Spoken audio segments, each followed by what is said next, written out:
Start. प्यारे बच्चों, आज आपको पुनः एक कहानी सुनाने जा रही हूँ। कहानी का शीर्षक है मुझको गले लगा लो। 4 मित्र थे। चारों मित्रों की आपस में बड़ी बनती थी। एक दिन की बात है, उन्होंने एक निर्णय लिया कि आज उस होटल में जाकर के खाना खाएंगे जो इस शहर का सबसे बड़ा होटल है। छोटा सा शहर था और उस छोटे से शहर के हिसाब से वह होटल सबसे बड़ा था। चारों मित्रों ने निर्णय किया और होटल पहुंच गए।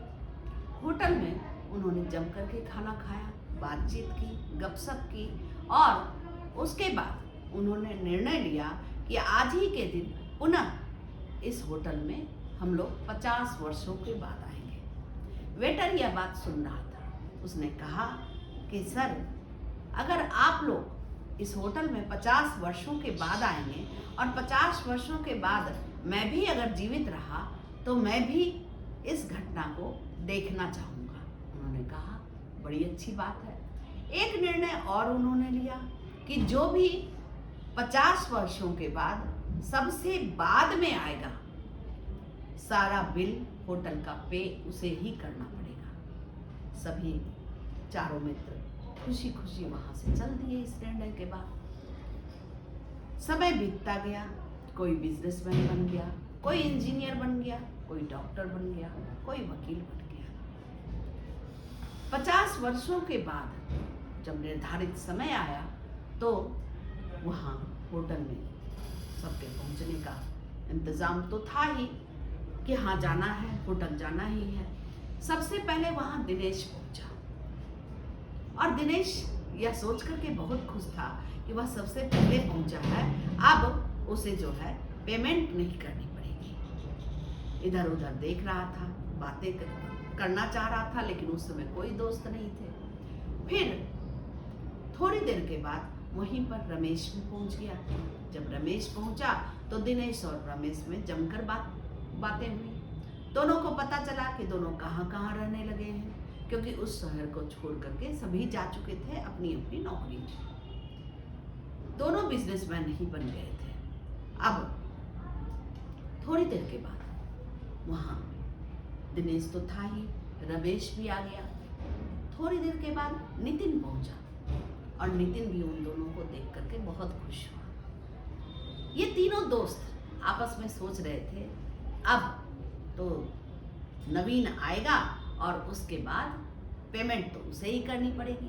बहुत खुश थे कि इन तीनों को पेमेंट नहीं करनी पड़ेगी। तीनों आपस में बातचीत कर रहे थे कि कब विवाह हुआ, कितने बच्चे हैं, कहाँ रह रहे हो, क्या कर रहे हो, नहीं कर रहे हो। जैसे आम लोगों की बातचीत होती है वैसे वो बातचीत कर रहे थे। वेटर वहीं मौजूद था।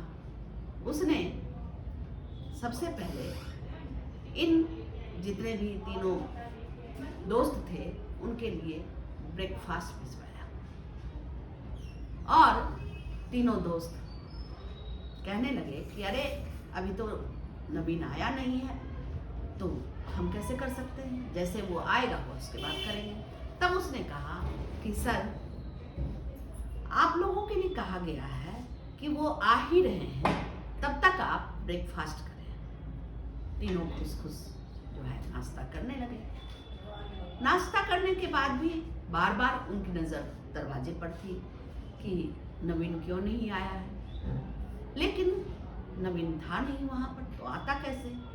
फिर थोड़ी देर के बाद और भी चीज़ आ गई, जूस आ गया। उन्होंने कहा कि देखो, हम नवीन का इंतज़ार कर रहे हैं, उसे आने दो, फिर हम लोग ये सब लेंगे। लेकिन वेटर ने कहा कि नहीं सर, उन्होंने कहा है कि इनका पूरा ख्याल रखो, जब तक मैं आता हूँ तब तक पूरा ख्याल रखो, और वो आ ही रहे होंगे। तब उन्होंने जूस भी पिया। कुछ देर के बाद स्नैक्स आ गया, स्नैक्स भी खाया, पर नवीन नहीं आया। अंत में लंच का भी टाइम हो गया, बैठे बैठे लंच का भी टाइम हो गया। तब इन्होंने कहा कि अरे तुम्हारे साहब कहाँ हैं, अभी तक क्यों नहीं आए। उन्होंने कहा कि सर, उनकी गाड़ी थोड़ी खराब हो गई है और आप लोग के लिए उन्होंने कहा है कि आप लोग एंजॉय कीजिए और लंच भी कर लीजिए। लंच भी हो गया। उसके बाद जब जाने का समय आया तब एक युवक उधर से आया और उसने कहा कि मैं नवीन का पुत्र हूँ। तीनों बड़े खुश हुए उसे देख करके और उन्होंने कहा कि तुम्हारे पिताजी कहाँ हैं? हम लोग बहुत देर से इंतजार कर रहे हैं उनका। तब उसने कहा कि मेरे पिताजी ने ही यह सारी व्यवस्था की है, लेकिन आज से 3 दिन पहले ही उनकी मृत्यु हो गई और उन्होंने लिखकर मुझे एक बात दी थी कि आज से 3 दिन के बाद हमारे दोस्त इस होटल में आएंगे और उनकी खातिरदारी में कोई कमी नहीं रखना और उन्हें पहले नहीं बताना कि मेरी मृत्यु हो गई है, नहीं तो वो एंजॉय नहीं कर पाएंगे।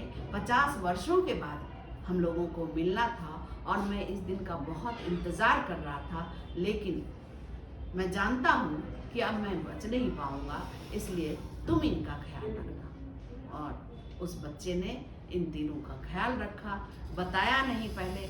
बाद में उन्होंने कहा कि आओ भाई, हम तो तुमको गले लगाना चाहते हैं कि ऐसा दोस्त हमारा जिसने कि इतने दिनों तक इंतज़ार भी किया कि 50 वर्षों के बाद हम सब मिलेंगे और वो नहीं आ पाया, लेकिन उसने हमारे आनंद में कोई कमी नहीं रहने दी। इसलिए ऐसे बच्चे को पाकर के हम वही धन्य हैं कि तुम सिर्फ नवीन के पुत्र नहीं, हमारे भी पुत्र हो। और उसके बाद नवीन ने कहा, चलिए आप फिर हमें गले लगा लें, तो आओ गले लगा लें।